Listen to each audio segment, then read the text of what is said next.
Silence settles over Stalingrad slowly. Not all at once, but in patches, between ruined walls, beneath collapsed roofs, inside cellars where men no longer have the strength to speak. The guns fade. The aircraft disappear. What remains is wind, snow, and the sound of boots moving through wreckage. The Red Army walks through what is left of the city it refused to surrender. German soldiers emerge from the ruins in small groups. Some are wrapped in rags. Others lean on sticks carved from broken furniture. Many have frostbitten hands wrapped in blood-soaked cloth. They no longer look like an army. They look like survivors of something elemental: fire, cold, hunger, time itself. Soviet soldiers watch them pass with expressions that are hard to read. Hatred, relief, exhaustion, sometimes pity. The battle has ended, but Stalingrad does not feel like victory. It feels like aftermath. Inside the city, nearly every building is destroyed or damaged. Factories that once poured out tanks and tractors are shells of twisted steel.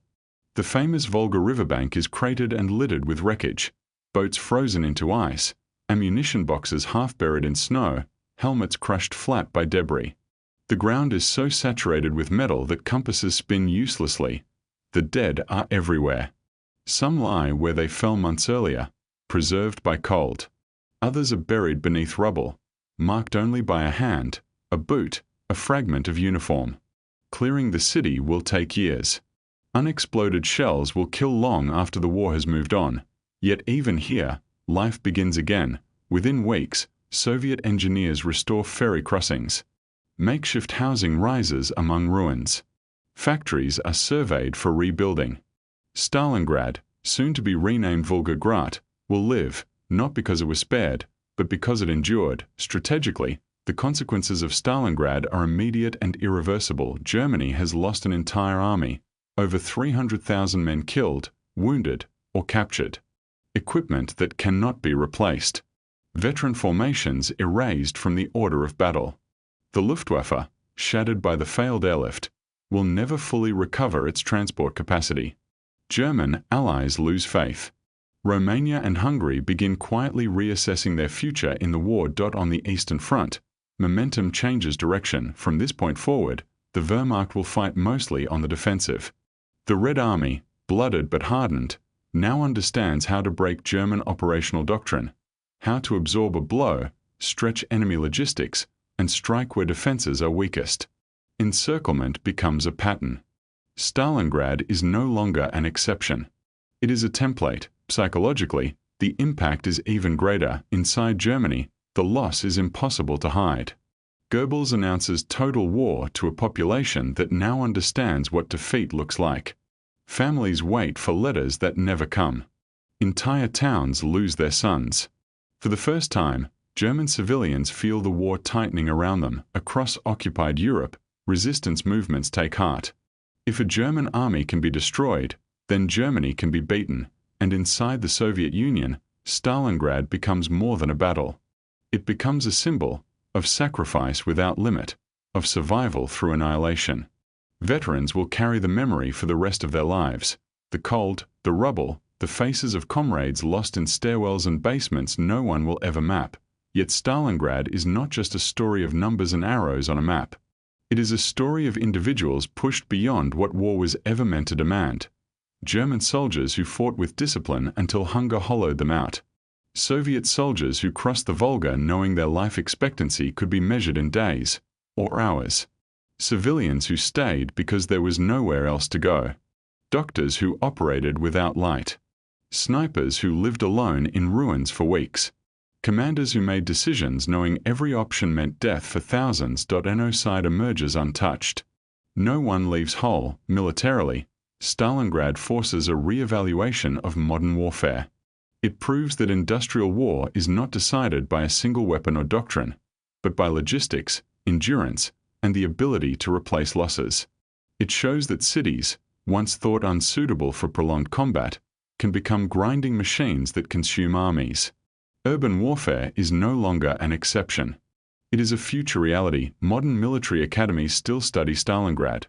They study the danger of overextension, the vulnerability of exposed flanks, the limits of air supply, the psychological cost of command decisions made far from the battlefield.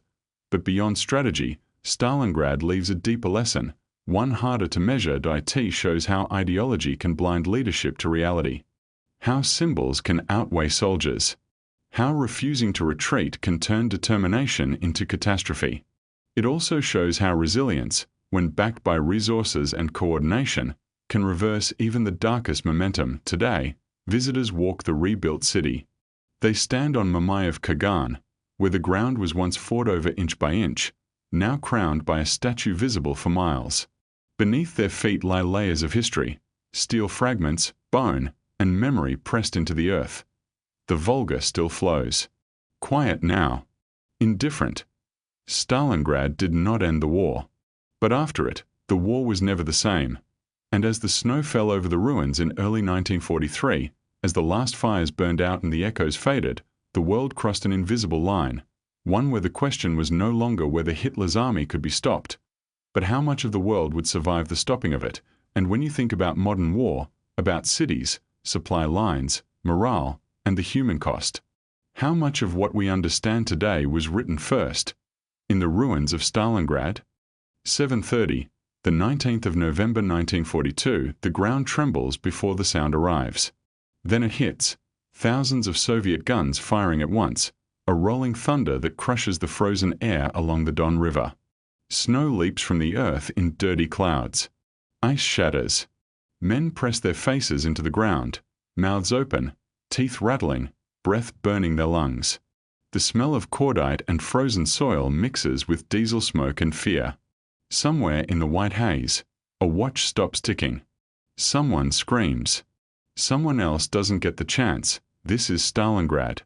And the war is about to turn. To understand how the world arrived at this moment, how an entire German army found itself trapped between rivers, ruins, and its own ambition, we have to rewind months earlier, to a decision made far from the rubble and the blood. In the summer of 1942, Adolf Hitler turns his attention south. The German invasion of the Soviet Union has not delivered the quick victory promised the year before. Moscow still stands. Soviet factories still run. The Red Army still fights. Germany needs oil, desperately, and Hitler believes the answer lies in the Caucasus. Operation Blue is launched, splitting German forces across a vast front. One thrust drives toward the oil fields. Another is sent east, toward a city on the Volga that carries Stalin's name. Stalingrad is not chosen for its streets or buildings. It is chosen for what it represents. A major industrial center. A critical transport hub on the Volga River. A symbolic prize. To Hitler, taking the city would sever Soviet supply lines and deliver a psychological blow. To Stalin, losing it is unthinkable. By late August 1942, the Luftwaffe arrives first on the 23rd of August. German bombers pour over the city in wave after wave. The Volga glints beneath them as high explosives and incendiaries tear into wooden homes, oil tanks, factories, hospitals. Fires spread faster than anyone can control. Smoke coils upward and hangs over the city like a lid. Tens of thousands of civilians are killed in days. Streets collapse into themselves. Tramlines twist. Water mains rupture. What remains is not a city, it is a field of debris, but the ruins do not break Soviet resistance. They harden it. General Vasily Chuikov is given command of the 62nd Army and ordered to hold Stalingrad at all costs. His solution is brutal and simple. Stay so close to the Germans that their air power and artillery become useless. He calls it hugging the enemy. Distances shrink to meters. Sometimes less. Factories become fortresses. Apartment blocks become battlegrounds. A single stairwell can change hands 10 times in one day. The Germans have tanks, artillery, experienced officers. The Soviets have numbers, determination, and the Volga at their backs.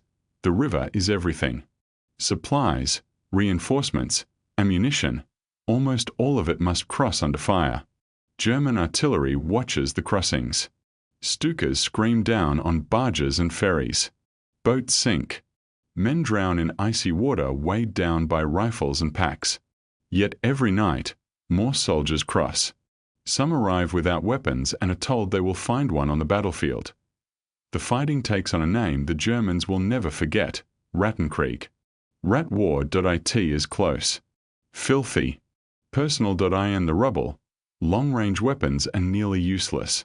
Submachine guns, grenades, knives, shovels, these decide survival. Snipers haunt broken windows and factory frames. The most famous, Vasily Zaitsev, uses the ruins like a hunting ground, turning German officers into targets and symbols. Each shot carries more than a bullet. It carries morale. For the German Sixth Army, commanded by General Friedrich Paulus, Stalingrad becomes a slow-motion nightmare. Progress is measured in rooms, not streets. Casualties mount. Supplies stretch thin. Still, Berlin insists victory is close. Just one more push. Just one more factory.by October. Winter creeps in early. Temperatures fall. Men fight in frost and smoke. Weapons jam. Wounds freeze. Bodies stiffen where they fall. The city is no longer a place. It is a condition, and yet, even as the Germans focus everything on the ruins along the Volga, something larger is forming beyond the city's edge. The Red Army is not only defending. It is preparing. Soviet planners, including Georgy Zhukov and Alexander Vasilevsky, see what German commanders do not, or cannot afford to admit. The flanks of the Sixth Army are weak. German allies, Romanian, Hungarian, and Italian units, hold long stretches of open steppe north and south of Stalingrad. They are under-equipped, underarmed against tanks, spread thin across frozen ground. While the Germans bleed themselves in the city, the Soviets quietly move armies. Tanks are hidden in forests. Artillery is dragged into position at night. Troops march under radio silence. Bridges are reinforced. Ammunition stockpiled. The Volga freezes enough to support trucks. The soldiers inside Stalingrad. None of this is visible. They know only hunger, exhaustion, and the constant, grinding violence of urban combat. To them, the war has narrowed to a single building, a single floor, a single wall, but outside the city, the Red Army is thinking in maps and arrows. By November, the German advance is stalled. Paulus reports that his men are exhausted. Winter clothing is inadequate. Fuel is low. Requests to pull back to more defensible positions are denied. Hitler orders the Sixth Army to hold its ground. Stalingrad must not be abandoned. Not now. Not ever, and so the Germans stay. Locked into the ruins. Focused forward. Vulnerable on the sides. T-730 on the 19th of November, the Soviet guns open fire. What begins as a thunderous bombardment against the northern flank will soon become something far greater than another attack. It is not meant to take a factory or a street.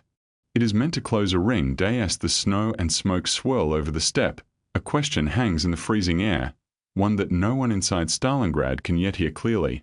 What happens when the hunters realize they've become the ones surrounded? The Soviet guns do not stop after the first hour. They intensify. North of Stalingrad, along the Don River, entire Romanian divisions are smashed apart by tank brigades they have no weapons to stop.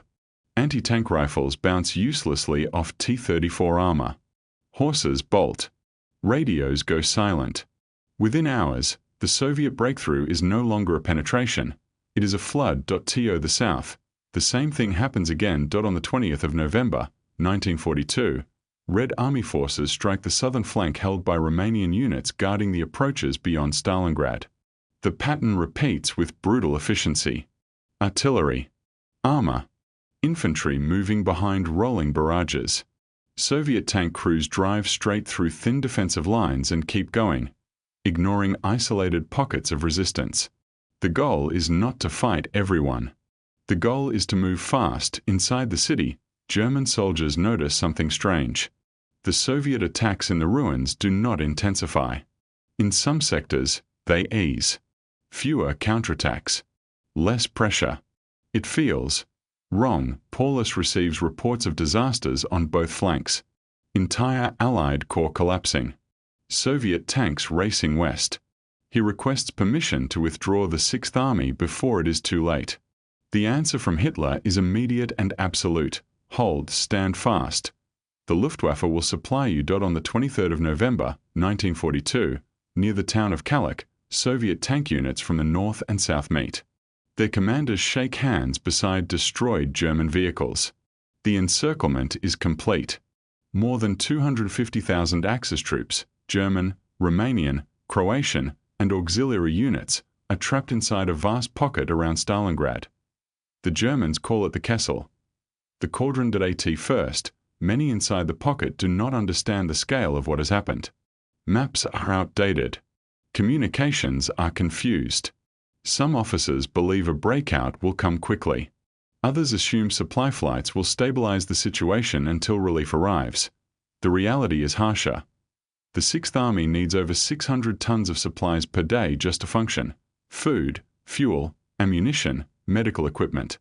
The Luftwaffe, already stretched across multiple fronts, can deliver a fraction of that under ideal conditions.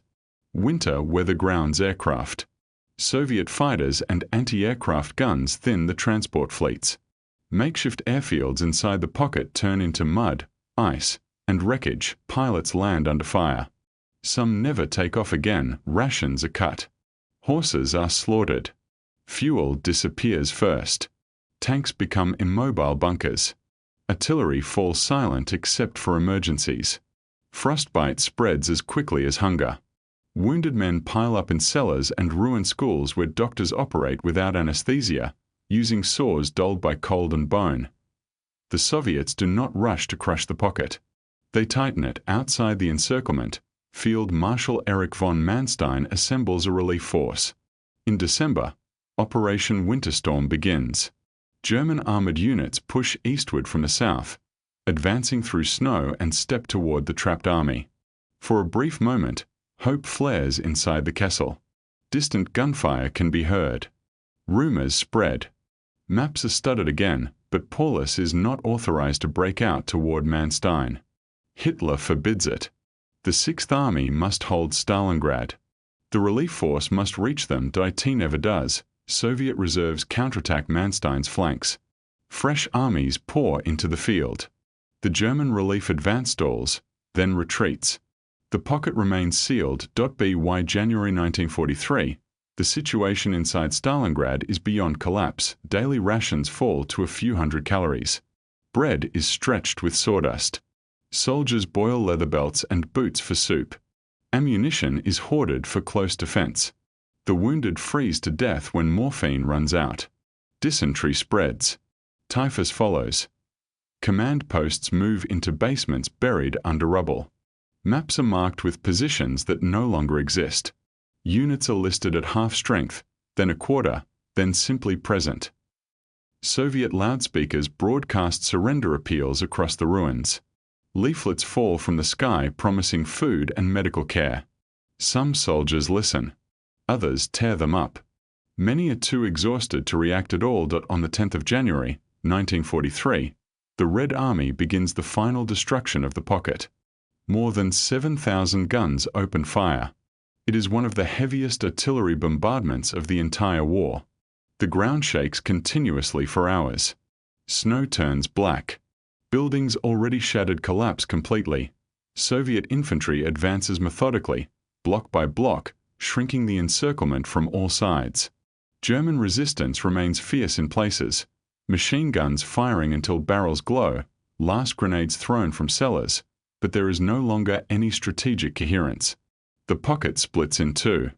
Then smaller pieces airfields fall. The last transport planes land under direct fire. Evacuations stop. Paulus is promoted to Field Marshal on the 30th of January, 1943. No German Field Marshal has ever surrendered. The message is unmistakable. The next day, Paulus surrenders the southern pocket. 2 days later, the northern group follows. The battle is over. Approximately 90,000 Axis soldiers march into captivity. Fewer than 6,000 will ever return home. The cost is staggering. The Red Army loses hundreds of thousands killed, wounded, or missing. Civilians are almost entirely gone. Stalingrad is a skeleton of brick, steel, and ash. The Volga flows past a city that barely exists, but the impact reaches far beyond the ruins. For the first time, an entire German field army has been destroyed. The myth of German invincibility is shattered, not just militarily, but psychologically. Allies take notice. Occupied Europe takes notice. Inside Germany, the war no longer sounds winnable, and yet, as the guns fall silent and prisoners stumble westward through the snow, another question begins to form. One that will echo across every front still burning. If Stalingrad could break the German army here, what else had it broken that would never be rebuilt?